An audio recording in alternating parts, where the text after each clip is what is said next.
So this year we started the year with a review of Unity's foundational principles where we talked about God is, the nature of God. I am, the nature of humanity. I think it, the nature of our mind and our thoughts. I pray it, the nature of prayer and that sacred communion. And then I live it. It's about engaged spirituality, living it. And so then the month of February has been about how we live it. And how, so often, sometimes, and some people differ more than others, but tend to sort of categorize what is holy or what they may consider unholy, what is spiritual or what is secular or ordinary. And yet what we really know to be is that all of life is spiritual. It's like Peter Mayer wrote a song that says, everything is holy now. And so we've been exploring what that looks like. And today is the final Sunday in February. So to culminate that, I have borrowed the title from a Unity minister and friend, Reverend Jim Rosemergy, wrote a book titled, Even Mystics Have to Pay Bills. So today's talk is Even Mystics Pay Bills. Because is there anything more of an opportunity to bridge this than when you put together your spirituality and your bill paying? That when all of these things come together, it's a real opportunity for us to practice the presence, so to speak, in every area of our life. And so today I want to introduce you to what I call the mystic's mantra. If the mystic has a mantra, I believe I can share that with you today. And it really speaks to this, to how to bridge and make sacred every aspect of our life, including when we pay bills. Jim Rosemergy wrote in the book, Even Mystics Have to Pay Bills, he said, together we are joined in the sacred quest of the infinite and in the fact that we have to pay bills. This is the common meeting ground we all share and we all tread. Let us not consider the quest for the infinite sacred and the paying of bills mundane or of little consequence. Let us respond by seeing earthly matters from a higher point of view. And so I want us to take just a few minutes to really talk about this thing that sometimes in church they say that you don't want to talk about politics, sex, or money. Why not? Let's talk about all of them. It's like, do we really? That all of these things are very sacred and spiritual, and because we make them taboo. And so money is one of those things that people, quite frankly, get nervous when ministers start talking about money. And there's some justifiable reasons for that. But if we think about our currency, it has a lot of sacred symbolism. Like one of the well-known symbols on our currency says, in God we trust, in God we trust. But a symbol that a lot of people don't really recognize, Bobby, if you'd give me that first slide, is I'm sure you've noticed this. Hopefully you've noticed the pyramid. The pyramid is one of the most mystical symbols that you have. It coming out of the Egyptian symbolism, but it's a very sacred symbol. But there's something unique about this particular pyramid, and that is that the capstone is removed. Now, the capstone also has an eye in it, which again, mystically is called the eye of providence or the eye of God. But what a lot of people don't realize, that the meaning behind this is, it says all our endeavors are incomplete unless we crown them with an awareness of our source. Isn't that beautiful? That all of our endeavors are incomplete unless we crown them with an awareness of our source. And so today, when we think about this, one of the ultimate ways of bridging together the sacred in every other area of our life, I shouldn't say and of every other, but the sacred as every area of our life, we want to look at the concept of the mystic's mantra and how that relates to sacred abundance, but really how we show up in our life. And I believe the mystic's mantra is very simple and yet amazingly profound. And it is, I am, I have, I bless. Would you say that with me? I am, I have, I bless. Now some of you, I've introduced this to you before. Thich Nhat Hanh uses this sort of as a mudra, and it follows it is, I am, I have, and I bless. Put your hand over your heart if you would. I am, I have, and I bless. There's some very powerful opportunities when we begin to work with this I am, I have, and I bless. I'm going to start with I am. You know, in the scripture, when the story of Moses, the story says Moses sees a burning bush and he's being asked to do something that he doesn't think he can do. And he says, by what authority? You know, he hears this heavenly voice talking to him as the story goes, and he knows he's in conversation with God, and he says, by what authority am I supposed to do this? Tell me, who is sending me? And the voice says, I am that I am. You see, I am, when we say I am, that is our spiritual ID. It's the part of you that exists before you attach anything to it. I am. I am is your spiritual identity. It's your spiritual signature. And therefore, it becomes very important, the words that follow that. Because the words that we allow to follow that, we are claiming. I am is creative. It's your essential creative nature. It's your spiritual identity. And so I am, whatever follows it, you are claiming it and inviting it into your life.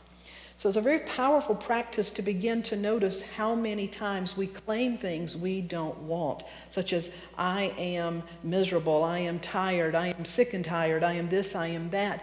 And usually it's because we're just sort of on autopilot. We're just speaking and not really thinking. So the first invitation is to think about the great power of these powerful words, I am. Myrtle Fillmore, the co-founder of Unity, many of you remember and have heard her story, how she had tuberculosis, but growing up throughout her life, she had challenges with her lungs most of her life. And she believed, her mantra was, I am sickly. She really believed that. And she heard someone say, you are a child of God. You inherit the life of God. You don't inherit the sickness. And she changed, she reframed her I am. Her I am became I am a child of God. And when she changed that, her whole life began to follow and begin to change. So the I am of us is an incredible, when we begin to pay attention to this, to really know that I am is our spiritual ID and how we're choosing and what we're choosing to do with that. Genevieve Barron writes, as you grow in the understanding as to who you are, where you come from, and what the purpose of your being is, you will become a more and more perfect center through which the creative can express. To really know who we are. That's why I love that song that Kat sings so often, I am the place that God shows up. That I am the light of the world. That we are these things, and we can have lots of experiences, but at our essence, it is who we are. These things are so important. So to guard our I am, and really understand that even when we're not speaking our I am, that everything we do, basically, we put our own signature on it. There's a story about a carpenter and a contractor that had worked together for many, many years. And the carpenter reached a point that he wanted to retire and enjoy more time just in doing what he really wanted to do. He wasn't really enjoying his job. And so he told the contractor that he was going to be quitting, that he and his wife had saved enough money. He said, we'll miss the paycheck, but we'll get by. I'm going to retire. And the contractor said, well, will you do me a personal favor? Will you build this one last house? And sort of begrudgingly, but he didn't say it, he said, I will. And so he stayed a little longer and built the one last house. But his heart wasn't in it. And so he resorted to shoddy craftsmanship. He used some inferior materials. He took shortcuts. But he built the house, and it looked okay. And in the end, he called the contractor and said, it's complete. I'm ready to turn over the keys to you. I'm ready to truly retire. The contractor met him at the house, and the carpenter handed the contractor the keys, and the contractor turned right around and put them back in his hand and said, my longtime friend, this is my gift to you. And that's what the carpenter said, oh, geez. I wish I had put my heart into it. You see, our I am goes far beyond the words. The words are very important, but to realize that whatever you do, that we're putting that sacred signature. And so when we begin to realize I am, I have, and I bless, there's a shift that takes place. And when we can stay anchored in the fact that all of our endeavors are incomplete until and unless we remember that it's the life force flowing through us that's enabling us to do what we do. The other important thing that begins to happen when you pay attention to your I am is you don't say so much, well, I'll try.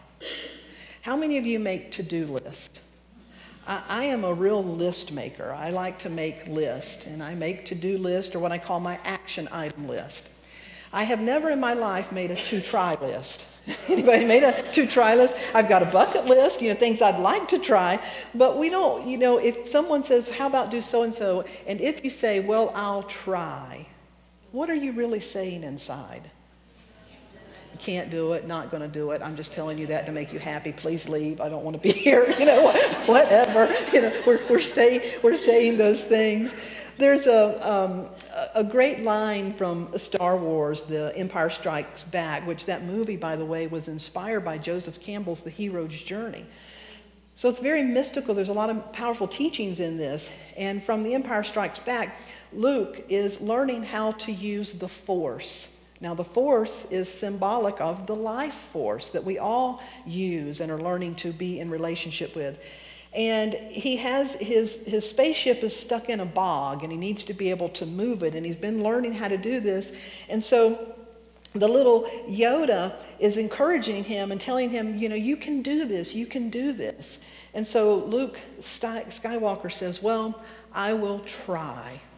And some of you may know the famous line where Yoda says, no, try no, do or no do, but there is no try. And so when we get in touch with our I am, and that's one of the practices I'm inviting you in this week, bring mindfulness. Don't bring a disciplinarian. Most of us have that inside of us, the shoulda, woulda, coulda committee. You leave them at home. But just to bring joyful curiosity and awareness to notice when you say, I am. And as you bring awareness to it, you have the opportunity to make more mindful choices. And then a part of that is to also notice when you're saying, well, I'll try. And to reel that back in. And 99 times out of 100, there's actually a more appropriate word than we can use than I will try. And so I will, I have, I bless. The second aspect then of the mystic's mantra is I have. I have is an incredibly important awareness as well. All gratitude, all appreciation is born out of recognition.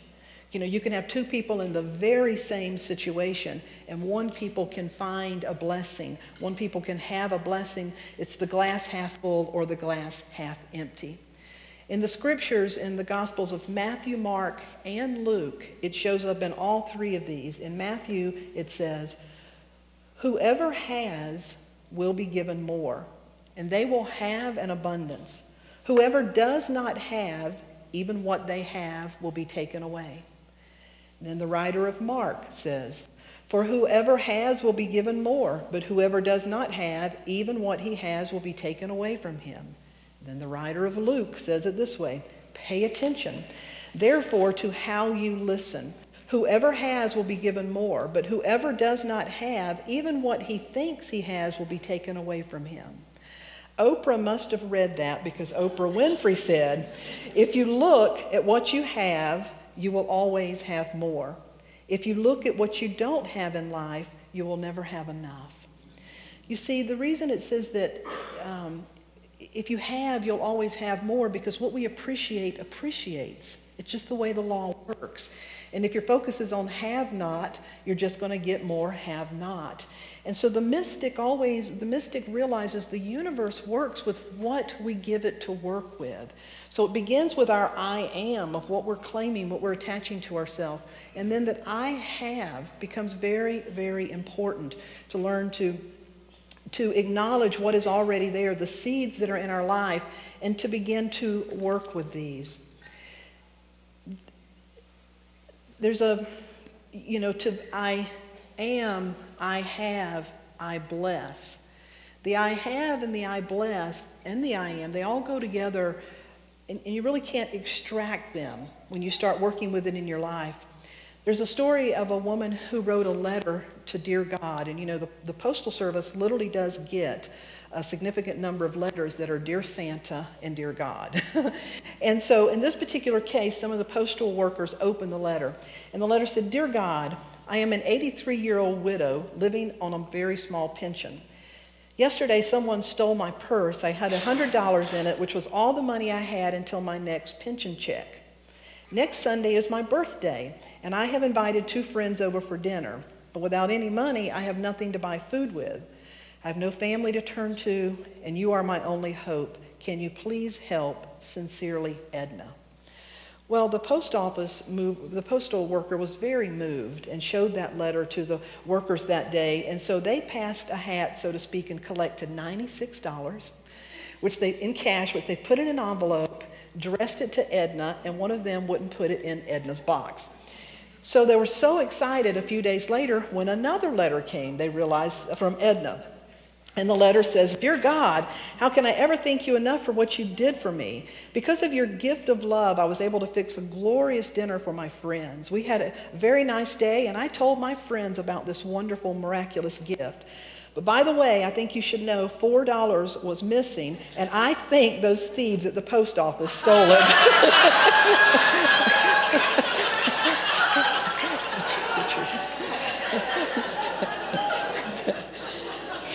So I am and I have and I bless need to go together. If we can't thank God and curse humanity. Amen. We really can't, and because what we're being those things, we're putting it out there. But there's a beautiful story about another woman who really got the I am, I have, I bless. I'd like to introduce you to Osceola McCarthy. Osceola was born in 1908 in Hattiesburg, Mississippi. Her mother was a very young girl who unfortunately was raped, and she was the outcome of that. And so her mother could never have anything to do with her. And so Osceola was raised by an aunt and a grandmother.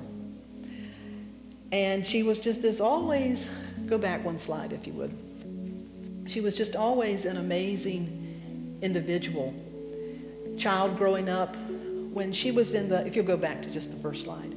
When she was in the 6th grade, her aunt got very sick and her grandmother was aging, so she had to quit school in the 6th grade, and she had to be the one to take care of the whole family of 3 women. So one thing she loved to do was to wash clothes back in the early 1900s, where you literally boil the water, and with the scrub boards that you've seen. But she would sing when she would iron, and it was like a ministry for her. She loved it. And when she did her first batch, she saved some money. It wasn't many years longer before both her aunt and her grandmother died. They said she got a dog that she named Dog. That she enjoyed life, she loved life. Everybody knew her as the happy laundry lady. Well, she did that for over 60 years. For over 60 years, she washed and took care of other people's laundry. And when she was in her 80s, she decided, I'm going to retire. And in her 80s, she wanted to retire, but she said, I'm so blessed. Now listen to what this lady said. I'm so blessed. She had managed to save almost $300,000 in the course of her lifetime. So she went to the bank when she was 86 years old and retired and said, I want to withdraw $150,000. So first of all, they were shocked that she had amassed this much cash. But she withdrew $150,000, and the banker said, well, can we ask what you're going to do with that? And she said, yes. I'm going to go down to the local university, and I'm going to give it to them so some young people can have a way to go to school. Well, the local newspaper, if you'll show me the next slide now, the local paper found out about it, and overnight, she became a huge success. 600 people in the area that read the article went to the school and donated money, and within a week, her 150 had become $500,000. The news press picked it up, and it went national. Ted Turner read it and said, if this woman can do this, I'm inspired. He went to the school and wrote a check for $1 billion. Within about a month, her $150,000 that flowed through a life that knew, I am, I have, I bless, went to over $1 billion. To this day, this was the first student over on the right, the first recipient of the endowment, the scholarship. She met the president, as you can see at the time, the president was Jimmy Carter. I mean, who was that? Clinton, okay. She met the president at the time, and her life became an inspiration and continues to be. She lived several years longer. She lived to be in her 90s. And some of the things that she shared, she said, I start every day saying the Lord's Prayer. And then I get busy about the Lord's business the way I can do it. Isn't that a beautiful way to approach life? And she said, some people make a lot of noise about what's wrong with the world, and they're usually blaming somebody else. She said, I think we need to look at ourselves and do what we can. She said, I'm proud that my money will help some young people who worked hard to go to school. And she said, I can't do everything, but I can do something to help somebody. And what I can do, I will do. I will do. I am. I have. I bless. I am. I have. I bless. Will you be a mystic this week? In every activity, I am. I have. I bless. I am so blessed. I am so blessed. I am so grateful for all that I have. I am so blessed. I am so blessed. I am so grateful. I am so blessed. Sing it with me. I am so blessed. I am so blessed. I am so grateful for all that I have. I am so blessed. I am so blessed. I am so grateful. I am so blessed. Marianne Williamson wrote a beautiful prayer that says, Dear God, I surrender to you who I am, what I have, and what I do. May my life and talents be used in whatever way serves best. I surrender my failures and any pain that is still in my heart. I surrender my successes and the hopes they contain. May the light of love, your love, shine deep within my heart and extend through me to bless the world. I invite you to close your eyes and to put your hand on your heart.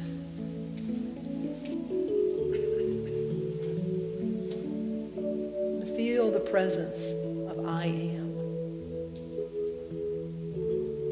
I am that I am.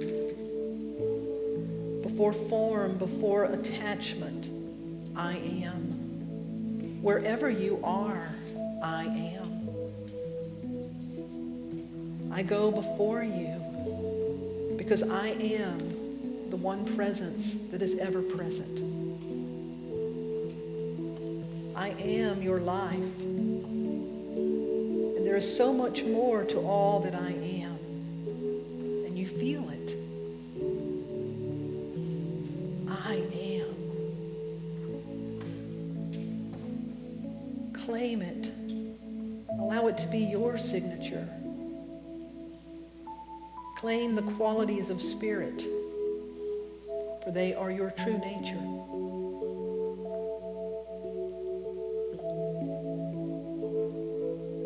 And then I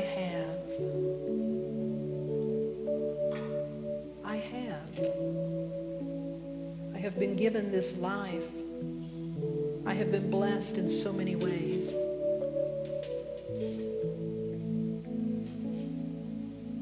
I am an outlet and an inlet of this great presence. And I have the opportunity to bless and to be blessed. Attune my eyes and my awareness to recognize the gifts that are right around me. Attune me to the vibration of infinite possibility.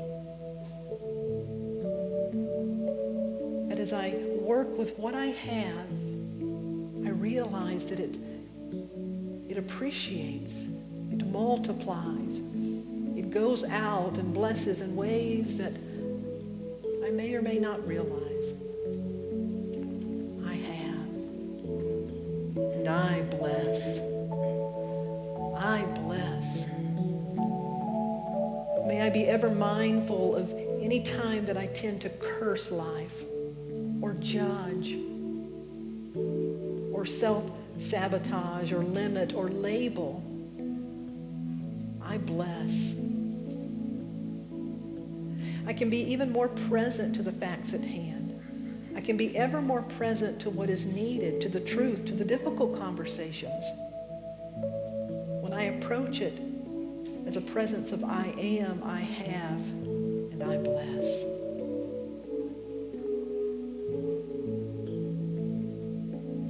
And so we hold this awareness in our heart, in our minds.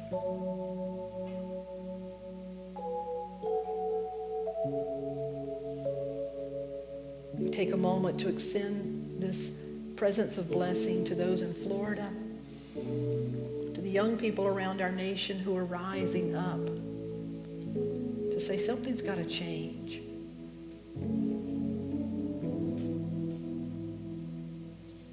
We realize that when things begin to feel like all hell's breaking loose, that to the very same extent all heaven is breaking loose.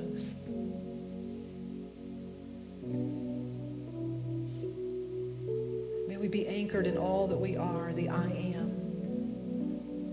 May we be grounded in all that we have and realize that it's for us to put it into use in this world. And may we bless and realize that we have the capacity to be a blessing, to bring about change in a way that honors. So we bless. We also attune to any prayer requests that are in our heart. The prayer requests that have come in this week. We see each and every one of those being in alignment with the soul's intention and possibility for its highest expression. We see the presence of the I am, the resources that are there at work, and the blessing flowing through. And we give thanks. Because we are so blessed. We are so blessed. We are so grateful for all that we have. We are so blessed. We are so blessed. We are so grateful. We are so blessed. I invite you to stand and join me. I am so blessed, and I am so grateful for all that I am this time. I am so blessed. I am so blessed. I am so grateful for all that I am, for all that I am. I am so blessed. I am so blessed. I am so grateful. I am so blessed. We are so blessed. We are so blessed. We are so grateful for all that we have. We are so blessed. We are so blessed. We are so grateful. We are so blessed.